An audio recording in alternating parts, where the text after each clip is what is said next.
C'était il y a longtemps, mais je n'ai jamais oublié mon éblouissement devant mon premier Satyajit Ray, La complainte du sentier, premier épisode de la fameuse trilogie d'Apu. Un éblouissement auquel la sublime musique de Ravi Shankar n'était évidemment pas étranger. J'ai donc allègrement poursuivi avec le deuxième volet de la trilogie, L'Invaincu, et c'était toujours le même sentiment de plénitude musicale et cinématographique.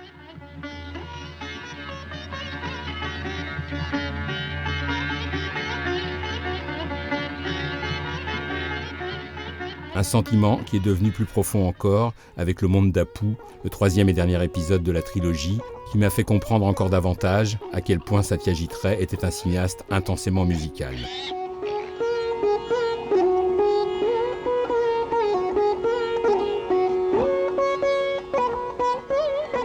Chez Ray d'ailleurs, la musique était souvent associée aux femmes, comme ici, toujours dans Le Monde d'Apu.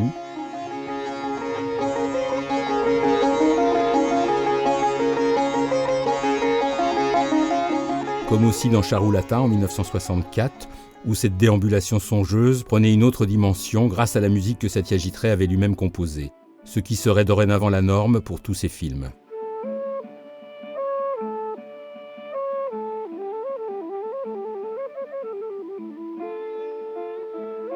Quant à cette femme devant l'autel, dans La Déesse, elle était elle aussi transcendée par ce chant hypnotique.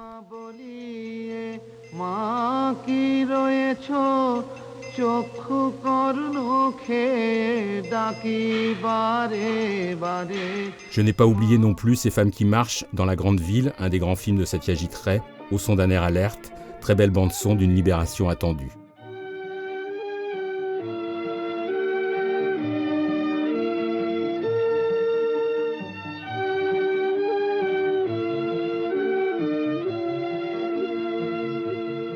En couleur, ça marchait aussi.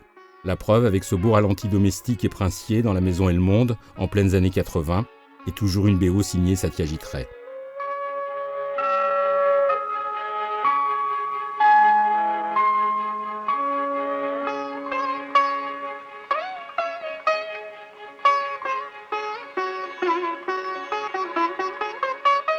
Et même, dans son ultime chef-d'œuvre, Le Visiteur, le cinéaste musicien n'avait pas perdu ses excellentes habitudes.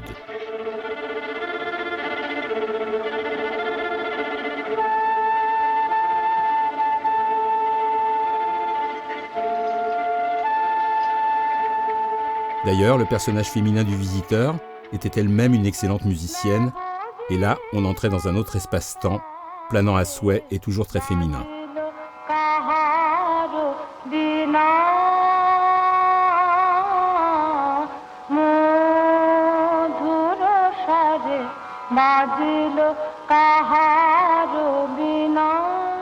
De ce point de vue, c'est évidemment le salon de musique et les sublimes ragas d'Oustad Vilayat Khan qui m'avaient marqué à jamais.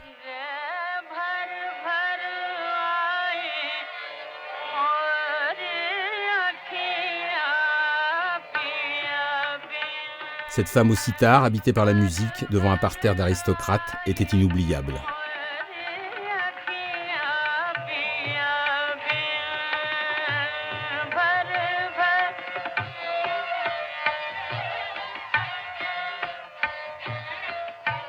Et cette danseuse magnifique qui parvenait à étirer le temps à l'infini, tutoyait elle aussi le sublime.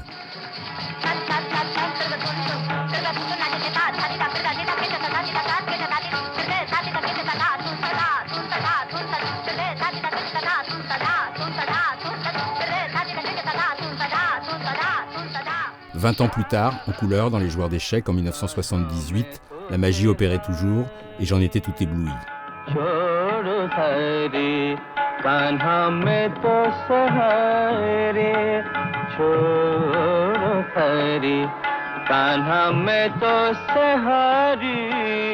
J'étais comme envoûté par ces séquences musicales qui à chaque film me renversaient littéralement, comme ici dans La Forteresse d'Or.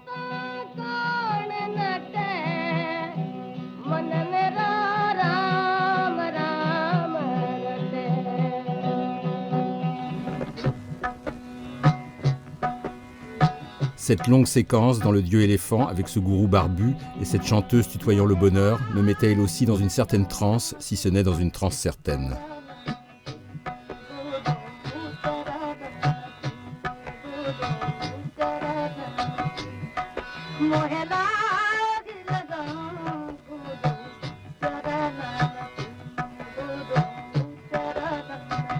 Satyajit Ray ne s'était d'ailleurs pas contenté d'écrire les musiques de ses propres films. Il avait aussi offert ses services à James Ivory pour un de ses tout premiers longs métrages, Shakespeare-Walla. Le résultat était à la hauteur, surtout dans cette séquence joyeusement chorégraphique et hautement champêtre.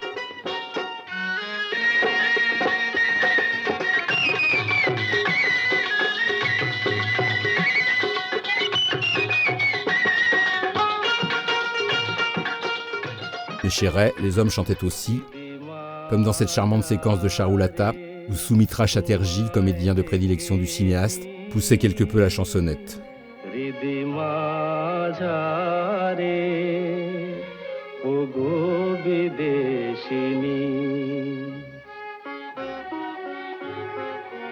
Dans La déesse, c'était un tout autre genre d'homme et de voix, mais c'était aussi magnifique.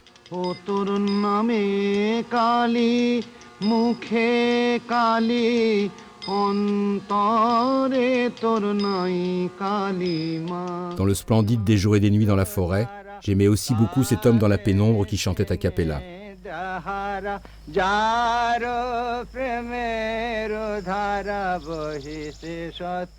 Et davantage encore, ce moment d'apprentissage musical dans le documentaire de Satyajit Ray, Rabindranath Tagore. J'aurais voulu que ça dure des heures entières.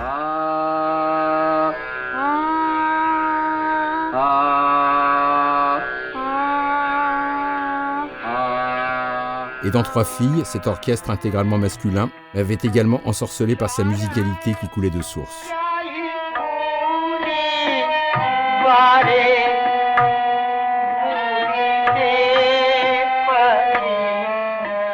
Tout de même, parfois, chez Satyajit Ray, il y avait des petites surprises, comme cette danseuse aux airs hawaïens dans Enfermée dans ses limites, qui bougeait bien au son de cet orchestre un peu jazz. Ça me plaisait bien aussi.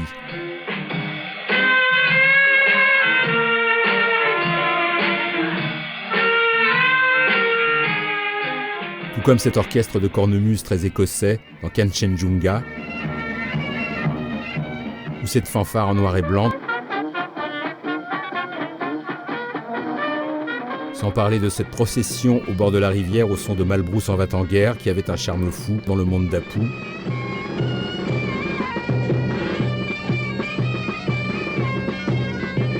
Chez Satyajit Ray, la musique était comme un transport en commun.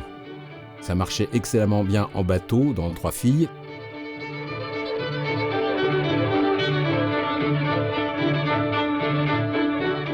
Mais aussi en voiture, avec cette étrange musique qui mettait en évidence la multiplicité des talents musicaux de Satyajit Ray dans Des jours et des nuits dans la forêt.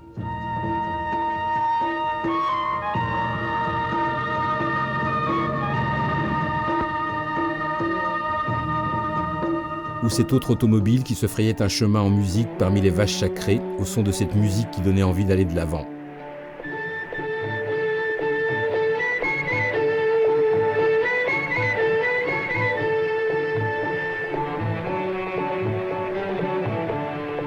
Sans parler de cet échappé dans Enfermé dans ses limites, qui me donnait furieusement envie de partir très loin, en écoutant bien sûr du Satyajit Ray jusqu'à satiété.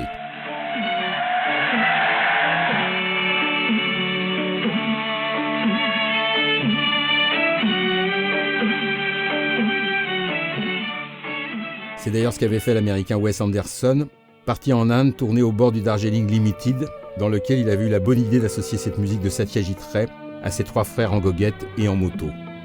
C'était parfait.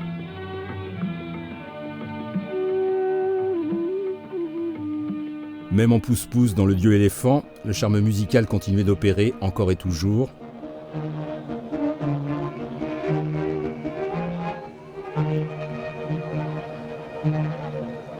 Et alors en chameau dans La forteresse d'or, je vous raconte pas, là c'était carrément l'extase.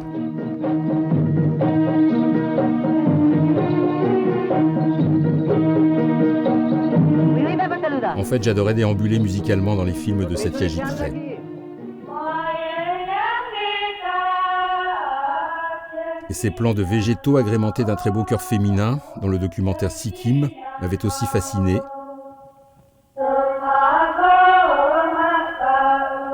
Mais toujours, je revenais à l'origine, à la complainte du sentier, où ces plans aquatiques, mis en musique par Ravi Shankar, me plongeaient dans une joie indicible et totalement panthéiste.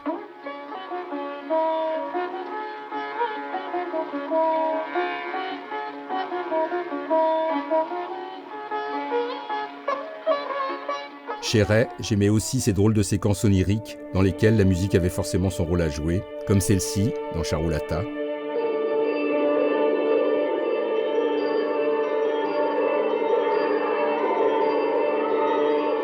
Je planais sévèrement et j'en redemandais.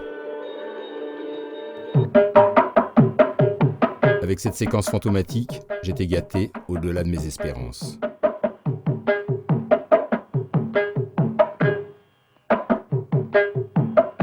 Mais parmi les séquences oniriques et musicales de Satyajit Ray, celle que je préférais dans un registre encore plus ludique, c'était ce rêve étrange et cristallin dans Le Héros, qui prouvait que parfois, argent et musique sont des mots qui vont très bien ensemble.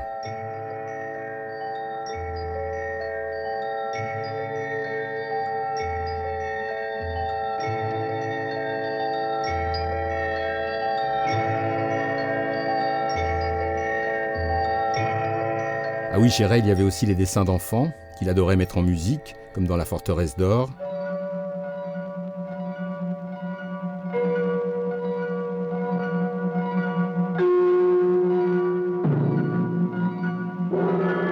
Et moi, j'aimais beaucoup ça. Tellement que j'en redemandais. Et dans The Inner High, j'étais servi, surtout avec ce raga très vigoureux.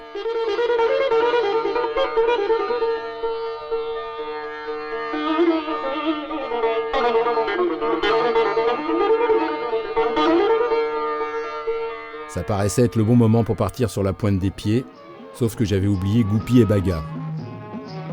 Je veux dire les héros du royaume des diamants. L'un était chanteur et l'autre percussionniste.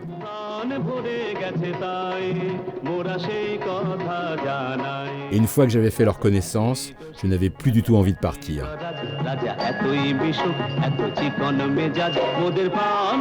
On n'était pas si loin de Bollywood, et j'étais aux anges de découvrir un autre Satyajit Ray.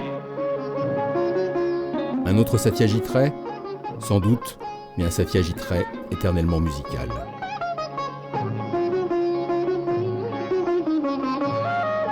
বলো হীরক রাজার জয়,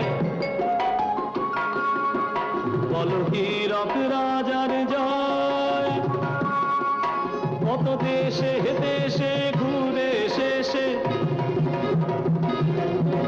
মন বলে হীরকের দেশে, কত দেশে দেশে ঘুরে শেষে মন বলে হীরকের দেশে, এমন রাজা কোনো দেশে নাই, বলে এমন রাজা কোনো দেশে নাই। মোরা সেই কথা জানাই মোদের গানে, মোদের গানে, গানে সেই কথা জানাই।